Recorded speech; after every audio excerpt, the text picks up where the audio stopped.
So, welcome to the deep dive. We've got a completely fascinating one tailored for you today. Yeah, we are looking at something that honestly breaks a lot of the standard economic rules we usually take for granted. Right, exactly. So we're unpacking this very specific data-driven presentation. It's about 15 pages long, and visually, it's just striking. It really is. It's got this stark white background, super minimalist, Yeah, no 3D graphics, no fluff, just hard data and these really bold, hand-drawn style red annotations. which is perfect because the story it tells, what they call the Tunisian development paradox, is complicated enough without cluttered charts. Okay, so let's set the hook for you. Imagine a country that basically did everything right by the modernization textbook. The absolute gold standard of development. Right, so you look at slide 1, you've got 3 little checkmark icons. First, 100% access to electricity. Incredible on its own. Right. Second, youth literacy over 9%.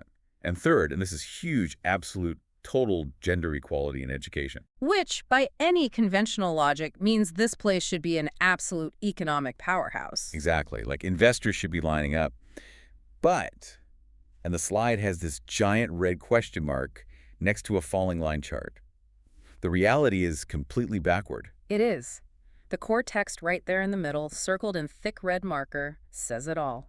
In this country, the higher your education, the higher your chances of being unemployed. I mean, it breaks your brain a little bit, right? It completely upends human capital theory. So that's our mission today. We are looking at the Republic of Tunisia. Slide 2 gives us the macro overview. Yeah, there's this really clean, gray silhouette map of the country on the left. And on the right, it tags the basics. It's in the Middle East and North Africa, or MENA region, classified as lower middle income. And we're tracking data from roughly 1960 all the way to 2024. Right, so a huge span. And the goal is to figure out how this exponential, almost developed nation-level progress in health and education collided with a broken economic engine. And to do that impartially, I should add, we are just looking at the structural data here, not taking any political sides. Always. We're just reading the numbers. So let's get into Section 1, Modernization 1.0. The foundation of survival. Slide 3 hits you right away with this massive public health victory. Yeah, the chart is an area chart, shaded light gray. And the data point here is just, it's heavy. Very heavy. We're looking at under 5 child mortality. Right. In the 1960s, it was sitting at a staggering 272.4 per 1,000 live births.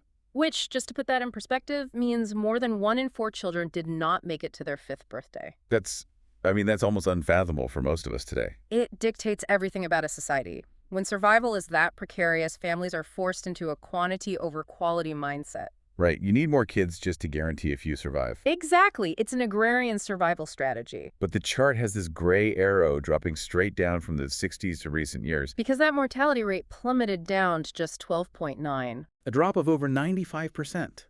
That's not a statistical error. That is a total societal transformation. It's an undeniable public health miracle. You're talking about mass vaccinations, rural clinics, sanitation. Okay, let's unpack this, because what happens to the psychology of a country when survival is suddenly guaranteed? Well, slide 4 shows us exactly what happens. You see a profound demographic shift. Right. There's this deep blue line chart tracking total fertility rates, Back in the 60s, the average was about 7.15 children per woman. which makes sense with that high mortality rate we just talked about. But as mortality drops, fertility crashes. Recently, it hit roughly 1.95 children per woman. And the slide has this bright red dashed line cutting across the chart horizontally, Yes, at the 2.1 mark, that is the global replacement rate. meaning the number of kids needed just to keep the population stable. Exactly. And there's a bold red circle showing exactly where Tunisia dipped below that 2.1 line. So they crossed into modern demographic territory. They absolutely did. And intellectually, the shift is fascinating. Parents stop spending all their energy just trying to keep kids alive. And they start investing heavily in their futures instead, Right. You buy books, you pay for tutors, you invest in human capital. which perfectly transitions into slide 5. Because once survival is sorted, a nation builds up its surroundings. The basic living standards. And the numbers here are phenomenal. Yeah, there are these two massive minimalist donut charts. Right in the center, in giant black text, no shadows or anything, it says 100%, 100% of the population has access to electricity. which is a massive logistical triumph. building a grid that reaches absolutely everyone. It requires immense national coordination, and the second donut chart says 99.9%. Right, for access to clean fuels and cooking technologies. Which is arguably just as important as the electricity. Wait, really? Why is that? Because in developing nations, who usually gathers firewood or burns dirty fuels in unventilated spaces? Oh, wow. Women and girls. Exactly. So by fixing that at 99.9%, you are giving millions of hours and health back to the female population. Hours they can spend in school. Which brings us to slide 6. Human capital. The youth literacy rate, ages 15 to 24, is over 90%. But the real kicker is the visual here. It's a dumbbell chart comparing male and female literacy. And the 2 points converge perfectly. Yeah, there's a bold text box right in the middle that says, gender gap cleared to 0. The Gender Parity Index, the GPI, is a perfect 1.0. Meaning women have completely caught up. The historical education gap is just gone. It's a monumental achievement for any nation, especially in that region. So let me make an analogy here. It's like they built the ultimate high-end smartphone. Okay, I follow you. You've got the perfect battery and infrastructure, that's the power grid, and you have the most advanced processor, that's the educated youth. It's fully optimized. Right, so you turn it on, and it should run flawlessly. But what's fascinating here is it doesn't. It crashes. Which introduces the core paradox on slide 7, the curse of the diploma. According to standard human capital theory, higher education equals higher employability. You get a degree, you get a good job. Simple. But the data completely inverts this. Yeah, this slide has a horizontal step column chart, and the bar for higher education unemployment is just towering. Unemployment among the highly educated workforce approaches 30%. And there's a bold red arrow pointing straight up on that bar. The annotation says, the higher the degree, the higher the unemployment risk. So higher education hasn't transformed into productivity at all. No, it's become, as the slide calls it, an admission ticket to unemployment. Because the economy only has room for low-skill labor. If you get a degree, you price yourself out of the only jobs available. And if you think 30% is bad, slide 8 looks at the gender split. The gender trap. The paradox is drastically amplified for women. It's a comparative bar chart. And the female unemployment rate is circled with a black marker-style oval. And what's the number? It sits at an astonishing 37% or higher. Which is just devastating. There's a chilling note right next to it. Educational parity failed to translate into employment parity. Despite crushing it in school, achieving that perfect 1.0 GPI, the economic system completely abandons them. I just put yourself in their shoes for a second. You spend your whole youth studying relentlessly. Your family sacrifices everything for your education. Right. And you graduate into an economy that essentially says, we have absolutely no use for your advanced skills. The psychological toll of that structural mismatch is massive. So why is this happening?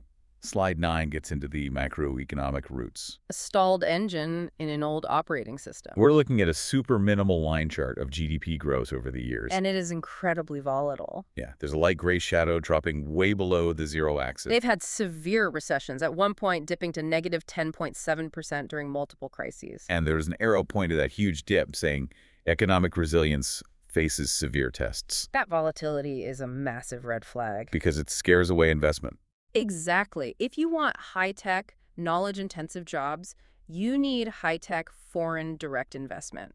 Right. Companies won't build $1 billion data center in a country where the GDP might shrink 10% next year. Patient, long-term capital demands stability. Without it, the economy cannot physically upgrade. Okay, so society upgraded its software, the people. Yes. But the economy is still running on a decade-old operating system that just can't run the new programs. That's a perfect way to phrase it, and slide 10 proves that visually. Yeah, it's a flat line chart. It tracks the percentage of medium high-tech manufacturing. Which is the exact sector you need to grow to employ all those graduates. But it's completely plateaued. The line just hovers around 27% for years. There's a dashed horizontal line right at 27% with a box drawn around it. Industrial structure lacks upward breakthrough. Meaning 73% of the manufacturing sector is stuck in low-tech, basic assembly work. Stuff that doesn't need a university degree. Right. The physical economy literally cannot generate the high-value jobs required by the workforce. So are they just doomed to be a low-tech factory economy forever? Well, no. There are glimmers of hope. But first, we have to look at the other massive hurdle blocking their path. Slide 12. The environmental bottleneck. Carbon lock-in. It's a stacked bar chart.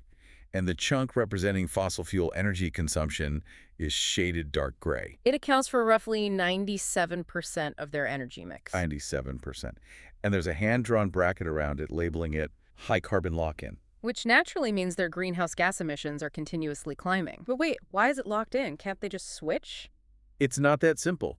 The existing low-tech industries rely heavily on cheap, subsidized, dirty energy. Oh, I see. The infrastructure is physically addicted to it. Exactly. Changing it is expensive and politically difficult for the old guard industries. But the tragic irony is on slide 13. The green opportunity they're missing. It's a waffle chart. Basically a grid of 100 squares. And how many squares are actually colored in to represent green energy? Barely 3. The renewable energy output, excluding legacy hydro, is below 3%. In Tunisia, a sun-drenched North African nation. Right. They have the Sahara. It's shocking. But so, what does this all mean for our paradox? Well, there's a magnifying glass icon pointing to the blank square saying, huge room for green transition. Because the tragedy isn't just environmental, it's deeply economic. Because by ignoring solar, they're ignoring a whole industry. Exactly. They are missing out on a massive, untapped market of green jobs. For jobs that require engineers, project managers, data analysts. The exact jobs that could employ those frustrated, unemployed graduates. Oh, wow. So ignoring climate tech actively suffocates their own domestic job market. It's a vicious cycle. But, like I said, there is a digital lifeline. Slide 11 shows this stair-step bar chart. Tracking internet penetration. It started at 0% in the early days, but it has skyrocketed. To over 72% of the population. There are upward arrows on the steps saying digital infrastructure is ready. And that 72% is everything. It's the ultimate lifeline. Because you don't need physical factories if you have the internet. Precisely.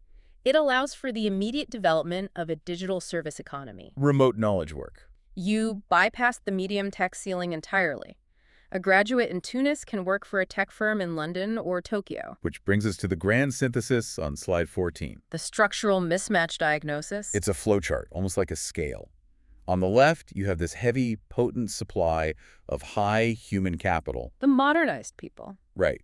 And on the right, you have the shrinking, low-tech demand for labor. The traditional stagnant economy. And right in the middle, connecting them, is a red broken link symbol. Core bottleneck, structural supply-demand gap. Society achieved modernization 1.0, literacy, lifespan, the grid. But the economy failed to reach modernization 2.0. So how do they fix the broken link? Slide 15 lays out the roadmap. The three-pillar solution, based purely on the data. Visually, it's very clean. 3 thick black arrows pushing forward across a white background. So what's the first pillar? 1. Leverage that 72% internet access for digital services. Build out the cloud economy. What's pillar 2? 2. Push the green energy transition. Break the carbon lock-in and create domestic green jobs. Excellent. And the third? 3. Optimize the business environment to attract high-tech foreign direct investment. Stabilize the GDP so the big players feel safe investing. And all 3 arrows converge on a single goal on the right side of the slide. A knowledge-driven economy. That's how you turn a demographic dividend into a true talent dividend. Releasing all that pent-up potential, especially for the highly educated women who are currently sidelined. So just to recap this incredible journey, It really is quite a story. we went from public health, miracles dropping child mortality over 95%, to perfect educational parity. But then hit the wall of the paradox, 30% unemployment for graduates. Caused by a stalled, low-tech, fossil fuel-addicted economy. But with a clear path out through digital and green transitions. And again, we're just looking at this impartially as a case study in structural economic growing pains. Right, the data speaks for itself. But it does leave us with a really provocative final thought for you to chew on. It does. If a nation can successfully engineer the health, education, and infrastructure of its people, Right. but it cannot control the global or local economic engines needed to actually employ them. Does modernization actually guarantee prosperity? Or does it simply elevate the type of struggles a society has to face? Wow. Trading the struggle for sheer physical survival. Mm. For the struggle of unfulfilled potential. A very modern tragedy. It really is. Thank you so much for joining us on this custom deep dive. It's been a pleasure. Keep questioning the data around you, and we'll see you next time.